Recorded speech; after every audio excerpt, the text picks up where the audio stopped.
Quando a gente pensa no Rio de Janeiro, o que vem à cabeça? Praias, claro, e florestas. E não são quaisquer florestas, né? São florestas urbanas imensas que cobrem quase um terço da cidade e são famosas no mundo todo como um exemplo de natureza pura, selvagem. Só que essa imagem é só uma parte da história. Essa é a pergunta que vai guiar a nossa conversa de hoje. A gente vai fundo para entender como essa mata, que parece intocada, é na verdade um tipo de arquivo vivo, sabe? Cheio de marcas de uma história humana profunda e muitas vezes totalmente invisível. Ok, vamos mergulhar nisso. Nossa primeira parada é justamente essa ideia de que as florestas do Rio são um pedaço de natureza intocada. Bom, a verdade é que elas guardam camada sobre camada de história.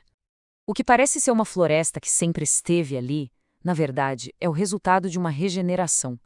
Ela cresceu por cima de áreas que tiveram uma atividade humana super intensa. Cada pedacinho de mata é uma paisagem cultural, totalmente ligada ao jeito que a cidade cresceu. E olha, a presença humana aqui é antiga, muito antiga.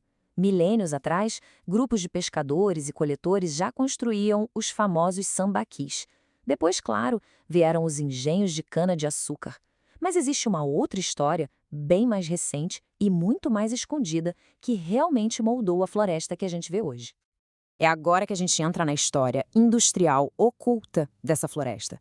Uma história sobre as pessoas que, de forma silenciosa, deram a energia para o Rio de Janeiro se tornar o que é. 1170, guarda esse número. Essa é a quantidade de plataformas de produção de carvão que já foram descobertas só no maciço da Pedra Branca. E a contagem não para. Cada uma delas é como se fosse um monumento para uma indústria que foi esquecida. E quem eram os donos dessas plataformas? Eram os carvoeiros. A história deles não está nos livros de história, não tem documento oficial. As únicas provas que a gente tem do trabalho deles são as marcas que eles deixaram na própria terra.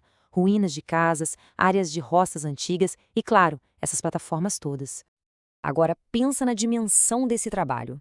Eles não só cortavam madeira, eles tinham que aplainar o terreno em morros super íngremes para criar essas plataformas, e ali a madeira queimava bem devagarinho, num processo que levava dias de vigília. O resultado? O carvão. Esse carvão literalmente construiu e aqueceu o Rio de Janeiro, das ferramentas que ergueram os prédios da cidade até os fogões dentro de cada casa.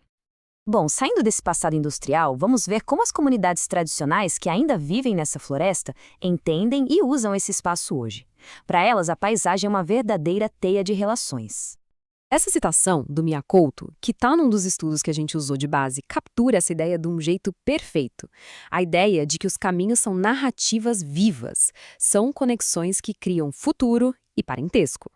Para entender essa visão, os pesquisadores usam um conceito chamado taskscape. A ideia é bem simples. A paisagem não é só algo que se olha, uma foto bonita. Ela é formada pela soma de todas as tarefas, de todas as atividades que acontecem nela. É um ambiente moldado pelo viver. E isso fica muito claro em comunidades como o Quilombo Cafundá, Astrogilda. Lá, os caminhos são o tecido da vida social. Um caminho pode nascer simplesmente porque um rapaz começa a passar por ali para ir namorar.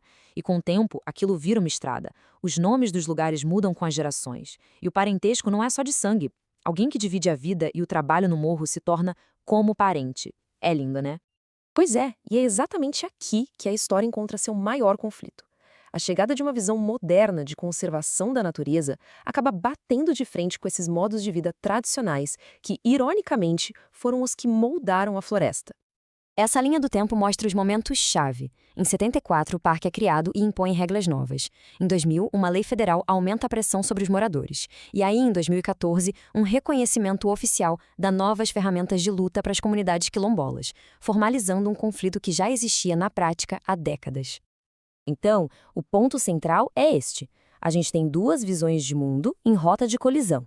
De um lado, o Estado, com a meta de preservar a natureza, limitando o uso humano. Do outro, as comunidades locais, cuja própria existência e cultura dependem do uso sustentável daquela terra, para plantar, para morar, para viver. E esse é o grande paradoxo. Na tentativa de criar uma natureza intocada, esse modelo de conservação arriscou destruir o patrimônio vivo e a história das pessoas que, por gerações, foram as verdadeiras guardiãs e, na verdade, co-criadoras daquela floresta. Então, como a gente sai desse impasse. Vamos para a nossa última parte para ver como se constrói uma nova forma de enxergar essa floresta. Não como natureza versus cultura, mas como um emaranhado dos dois. A chave está em ampliar nossa ideia do que é patrimônio. A própria Constituição Brasileira de 88 diz isso. Patrimônio não é só prédio antigo e obra de arte. São também os modos de criar, fazer e viver. É o conhecimento, são as práticas, é a memória. E essa citação de uma decisão do Superior Tribunal de Justiça é muito poderosa. Ela diz que a história dos mais humildes, dos trabalhadores, dos marginalizados, também merece ser preservada como um monumento. O sofrimento e a resiliência deles são parte da nossa herança coletiva. E é exatamente isso que a gente vê na Floresta do Rio. As plataformas dos carvoeiros não são um dano ambiental. Elas são monumentos ao trabalho. Os caminhos quilombolas não são simples trilhas, são o registro de uma forma de viver. É patrimônio cultural ali, escondido à vista de todo mundo. E a gente termina com essa questão. Porque reconhecer essa história muda tudo. Nos força a perguntar não só como preservar a natureza, mas como preservar as memórias e as vidas que estão trançadas nela.